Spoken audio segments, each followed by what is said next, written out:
Bonjour à vous et bienvenue, nous sommes de retour à la boutique Jeux des cartes Bordeaux pour cette vidéo du vendredi. Salut Alex. Salut. C'était bien à la triche? C'était très bien. C'était chouette, hein, ouais. Ils sont sympas et puis c'est chouette là-bas. Il y a même un enquêteur qui est venu leur poser quelques questions impertinentes. Vous pouvez trouver tout ça sur notre chaîne YouTube ou en vous abonnant ici en cliquant sur le jeu des cartes qui est là, la petite tête de René Descartes, parce qu'on a maintenant dépassé les 300 abonnés. Donc un grand merci, ça nous fait chaud au cœur de voir que vous soutenez ce projet de chaîne un peu différente, avec des contenus un peu différents, bien sûr les vidéos du vendredi évidemment, mais aussi les On aime on joue. D'ailleurs samedi on publiera un On aime on joue sur un petit jeu de cartes qui nous a bien fait plaisir et qu'on voulait vous faire découvrir plus dans le détail que ce qu'on avait fait dans la vidéo du vendredi. On a aussi évidemment les reportages de Bernard de la Campanière, on aura aussi les jeux expliqués par leurs auteurs, puisque vous l'aviez vu à la triche, on vous a annoncé le tournoi Pitch Out, donc n'hésitez pas à vous inscrire, c'est mercredi prochain, il faut au moins qu'il y ait 16 personnes, il y aura le créateur du jeu, ça va être une bonne ambiance, c'est gratos, et vous pouvez repartir avec votre petite boîte si vous gagnez le tournoi, et sans ça ce sera du pitch sympa, et donc une bonne ambiance, et lui il sera là et il nous expliquera le jeu qu'on publiera aussi sur notre chaîne YouTube. Donc vous voyez, on a du contenu, donc si ça vous plaît, n'hésitez pas à en parler autour de vous, à partager, qu'on aille dépasser, parce qu'on vise la lune pour atteindre les étoiles, mais pour l'instant on est dans les nuages, sur un petit nuage en tout cas, parce que merci encore beaucoup.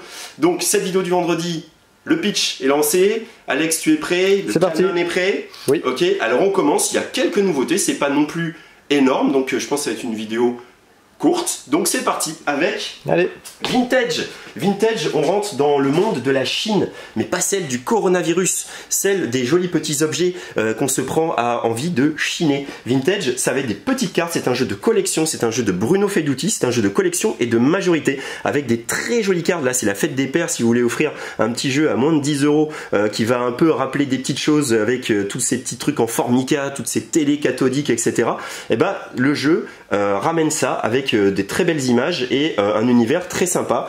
Donc principe de collection, mais avec le petit côté fourbe de Faiduti, c'est-à-dire que dans votre main c'est ce que vous possédez, les étals sont devant vous sur la table, il faut qu'un objet passe par votre étal avant de venir dans votre main, et quand il est sur votre étal, et ben un adversaire peut vous le voler. Après on continue à jouer comme ça avec ces petits choix, ces petits dilemmes en qu'est-ce que je pose, qu'est-ce que je garde, qu'est-ce que je jette, et à la fin on fera un système de majorité puisqu'il y a 7 couleurs différentes, il y a aussi des périodes, années 50, 60, 70, et il y a aussi des types d'objets, et le majoritaire dans chacun des catégorie prendra une petite carte, et qui plus est, les cartes ont des petits points sur elles, et tout ça s'additionnera au point de victoire pour déterminer qui est le gagnant de la partie. Un jeu chez Matago de Bruno Faiduti qui vient d'arriver à la boutique. Voilà. Ensuite, beaucoup moins petit, une réédition. Alors avant, c'était ça.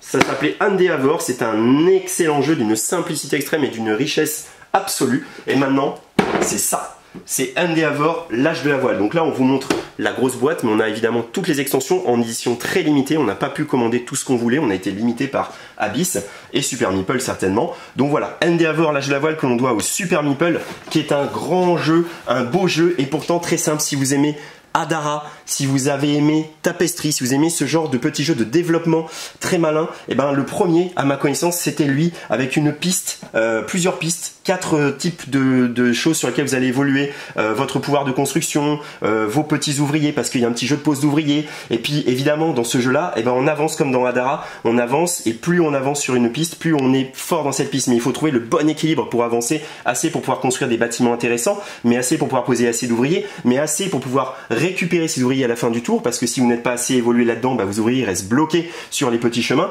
et assez pour pouvoir poser des cartes et pour pouvoir aller sur cette carte-là.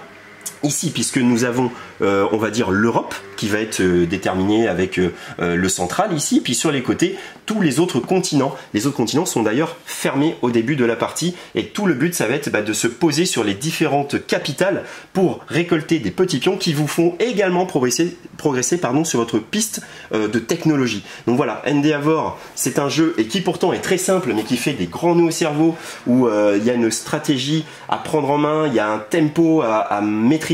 C'est vraiment un super jeu, et dans cette édition là il est magnifique, et avec toutes les extensions, notamment la grande extension qu'on a et les petites extensions un petit peu goodies, et ben ça vous fait un jeu qui était un Kickstarter qui a eu un succès faramineux. Ça vous fait un jeu, un gros jeu, mais d'une simplicité absolue. Voilà, si vous cherchez de la grande richesse dans de la simplicité, Endeavor est certainement fait pour vous.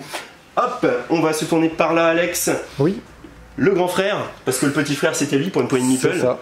Qui reste mon coup de cœur quand même, hein, puisque vous voyez, quand c'est développé ici, c'est vraiment tellement sympa, toute cette petite vie qui se passe dans cette petite rue du Far West. Mais le grand frère, c'est lui, et il est de retour en stock. Il est très demandé parce que c'est un jeu à deux qui tourne extrêmement bien pour un gros jeu. Quand les gens disent on cherche un jeu à deux avec de la profondeur, de la richesse, ben Five Tribes à la base c'était d'ailleurs un jeu à deux. Donc il est presque plus tactique à deux et plus chaotique à 3 et 4. À 2 c'est vraiment un excellent jeu et donc il est de retour. On pensait pas qu'il allait revenir si vite, hein. Ça a été une surprise, Alex, oui. Parce qu'on le voyait en rupture depuis super longtemps. C'était même dit mais est-ce que Days of Wonder va le rééditer? On trouvait étonnant qu'il ne le réédite pas, mais voilà, il vient de le rééditer. Five Tribes est disponible à nouveau au magasin. Un excellent jeu à deux de Bruno Catala, tout seul. Voilà, donc là je n'oublie personne, c'est lui qui l'a fait tout seul comme un grand. On continue et on avance dans cette petite boutique. L'île des chats. On parlait de Kickstarter avec Endeavor, bah, l'île des chats c'est également un Kickstarter qui vient d'arriver par Abyss également, production.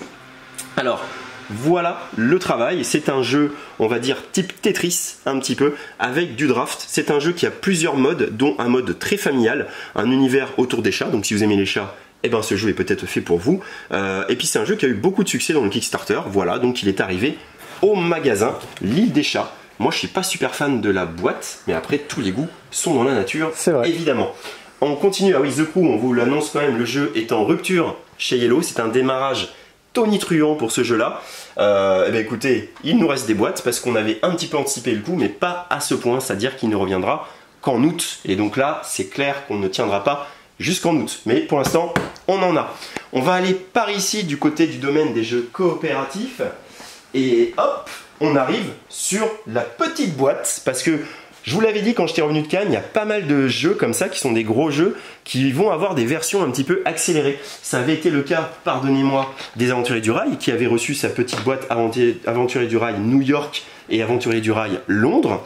Et c'est également le cas maintenant de Pandémie. Et la semaine prochaine, normalement, sera le cas de Super Colt Express qui est une version accélérée de Colt Express. Et bien plus tard, sera le temps de Mysterium Express qui aura sa version de Mysterium. Voilà, et là on est sur Pandémie Zone Rouge, une version condensée, une version en un quart d'heure, une version très tendue, mais attention, par rapport à un Pandémie classique, il ne faut pas s'attendre, vous savez, à ces espèces de montées et de descentes et de remontées, genre on pense qu'on a perdu, puis en fait non, on s'en sort, puis on est à nouveau tendu, puis non, à nouveau. Non, là ça va être une montée continue. Pourquoi? Parce que le but, le jeu est plus resserré, il n'y a que 3 maladies. Au lieu de 4, il faut trouver absolument le remède des maladies parce que quand vous trouvez le remède d'une maladie, vous n'éradiquez pas la maladie contrairement à son grand frère. Donc il faut vraiment que vous trouviez le remède des 3 maladies pour gagner. Vous allez vous déplacer, tout comme dans le grand frère. Vous voyez que la carte est beaucoup plus petite. Il y a un seul centre de recherche, il n'y a pas possibilité de construire des centres de recherche. Ça n'est qu'à Atlanta qu'on pourra trouver les remèdes aux maladies. On n'a que 3 cartes épidémie et on met toujours les 3 cartes épidémie. Le reste, pour ceux qui connaissent Pandémie, eh ben, c'est du Pandémie en version, on va dire, très accélérée, très tendue, un quart d'heure, petite boîte à moins de 20 €. Ça peut être aussi une petite version familiale parce que les enfants ont du mal à se concentrer sur une heure et demie de partie de Pandémie. Donc avec Pandémie Zone Rouge, en un quart d'heure, bah voilà, vous leur faites revivre les événements du coronavirus dans l'Amérique du Nord. Sachant que cette petite différence avec le grand frère, c'est ça. C'est des cartes crises que vous allez rajouter qui vont faire des événements qui, lorsque vous vous sentez très fort, bah vous rajoutez ces petites cartes-là et ça va être un peu plus difficile de gagner la partie. Voilà, Pandémie Zone Rouge est arrivé au magasin et est disponible dès maintenant. Je profite aussi pour vous dire que Pandémie au seuil de la catastrophe est de retour en stock. Parmi les retours en stock, il y avait Five Tribes chez Asmodée et également celui-là, Pandémie au seuil de la catastrophe. Ça, c'est une version que t'aimes bien, je crois, Alex. Ouais, j'aime beaucoup. Voilà, parce qu'il y a un bioterroriste. Oui. Et donc, une haute manière de jouer, puisqu'on va jouer à 5 avec quelqu'un qui va jouer caché, c'est ça. Un petit peu comme dans Scotland Yard ou dans l'aide de Whitechapel. Le côté asymétrique. C'est ça, il va se déplacer comme ça et on ne saura pas où il est et il va semer des maladies, un peu comme dans l'armée des 12 singes. Oui. Voilà. Et donc on a aussi des nouvelles maladies, la souche virulente, la mutation. Voilà, donc c'est une extension qui est très prisée, qui était en rupture depuis un bon moment et qui est de retour en stock chez Pandémie. Voilà, on a fait le tour et maintenant on va peut-être aller du côté du jeu de rôle en passant tranquillement par là. Voilà. Alors le jeu de rôle, il est fourni. Un nouveau jeu de rôle, Sins of the Father, sur les questions morales. On va devoir faire des choses assez ignobles apparemment. C'est un petit jeu de rôle, voilà, qui tient dans ce petit livre. Des jeux de rôle, il en sort de plus en plus parce que ça a vraiment le vent en poupe. Et ça, voilà, c'est un petit jeu de rôle un petit peu différent. Là, ça, c'est pas du différent, c'est du Donjons et Dragons, on connaît, mais c'est la première fois qu'il est édité en français, puisqu'avant c'était Descent in Avernus, je crois, et là c'est Descente en Averne. Voilà, donc la porte de Baldur pour Donjons et Dragons, ça c'est un scénario, une campagne disponible. On a également Aventure en Terre du Milieu, Contes et légendes des terres sauvages, Aventure en Terre du Milieu à l'orée de la forêt noire, l'écran du gardien des légendes, Pathfinder qui nous fait la petite coquetterie de sortir un écran du maître du jeu en version portrait ou en version paysage. Pourquoi pas, après tout. Et Starfinder qui revient également, c'est la version de Pathfinder mais dans l'espace, avec un nouveau scénario appelé Arsenal. Voilà, boum. Ensuite, du côté, alors c'est familial, c'est enfant, c'est du dessin.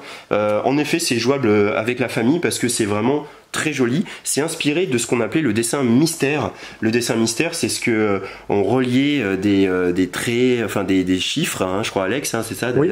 Comme ça. Et puis, eh ben, on finissait par faire un dessin et on découvrait ce qu'on était en train de dessiner.